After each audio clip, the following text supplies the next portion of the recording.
Hello, everybody, and welcome to another amazing edition of Poland Daily Anti-Travel, because we can't travel. In fact, we're not even supposed to be talking to each other from a distance of less than 2 meters. And that's why I'll be wearing this throughout this entire episode.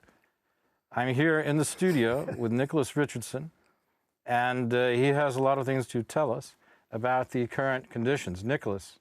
Yes. You don't recognize me, do you? No, I don't recognize. I know. Yeah, I recognize the voice. Yeah, you recognize the voice. No, well, the current conditions are obviously making travel extremely difficult. So you have to a lot of people are imagining a journey around your own home. So you scale the epic heights of your kitchen cabinets. Yeah, this is the thing. This is the thing. How do you exercise? See, I love to go for walks. Yeah. You love to go for walks. I know that. Exactly. We ride our bicycles a lot.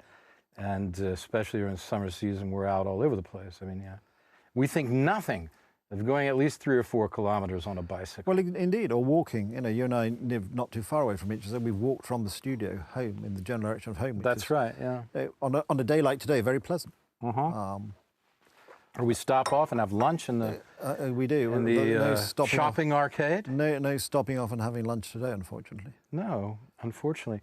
There's no chance. No chance at all, no. Because I mean, if you were a tourist and you somehow managed to get through the closed border, the Iron Curtain, it's the next Iron Curtain. Well, I think the worrying thing with Iron Curtain... I call it an irony curtain. An irony curtain, yes. Yeah.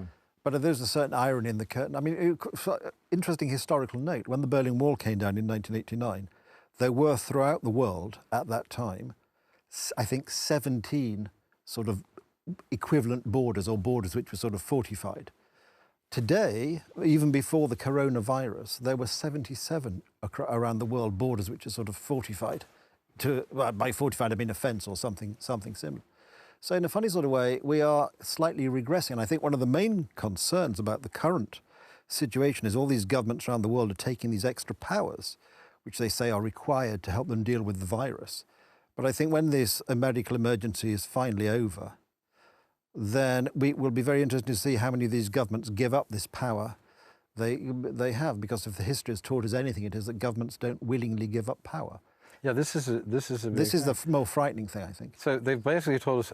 That's why I said it's an anti-travel show, because I mean, everybody knows this. It's so obvious, but we really can't move around at all. And as they've developed these apps, which I think there's one in Poland now. I mean, the Chinese have taken this to extreme length, where you're sort of controlled via your mobile telephone. You know, the Polish one for people in quarantine who've travelled from abroad during the quarantine period and have to keep themselves in quarantine for 14 days. You know, there's an app and you take a selfie of yourself, because the selfie, the photograph is timed, and the police can work out where you actually are from this selfie. And therefore you can satisfy them that you're actually at home. Or, how can they tell from the selfie? I don't know, but apparently there's some technology they now have. But this is not something the police are going to be willing to give up, I think. Or governments, it'll all be something... Well, once you invent a technology, it doesn't go away. That's the problem. It's like after 9/11, and I think the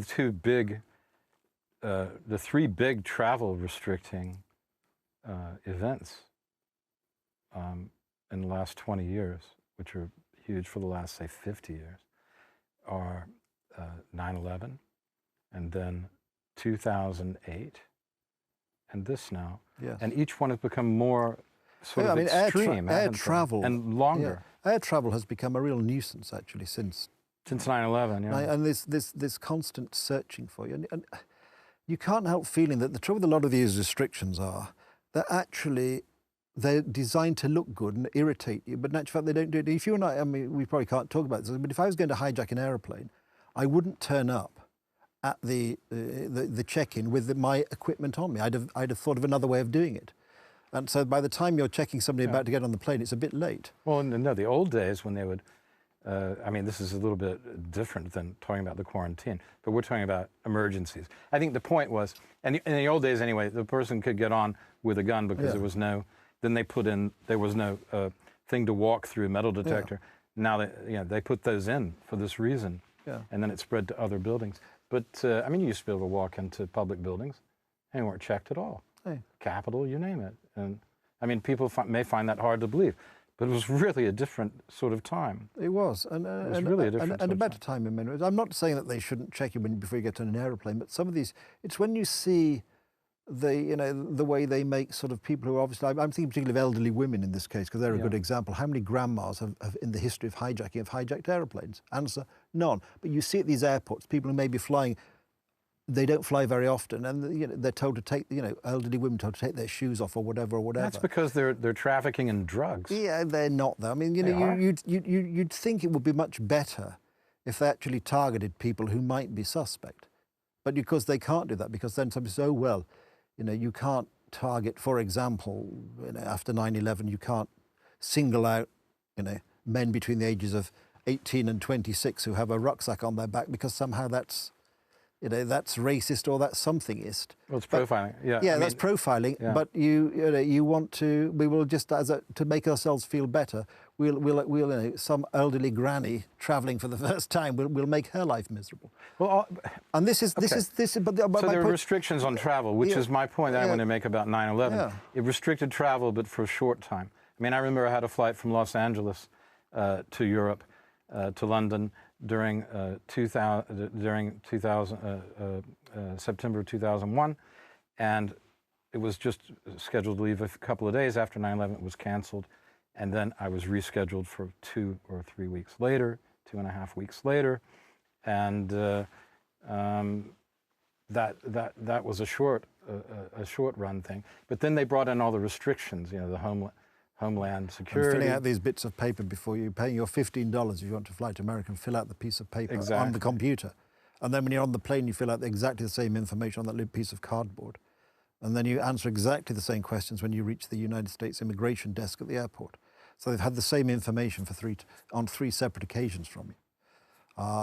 And it's just, you think, this is designed to look efficient, but in reality, it's just another imposition. It's like, a lot of the people who are working in these things. Well, let's come back. We'll come back in the next episode, and we'll talk some about the restrictions and how they work and whether they really do work.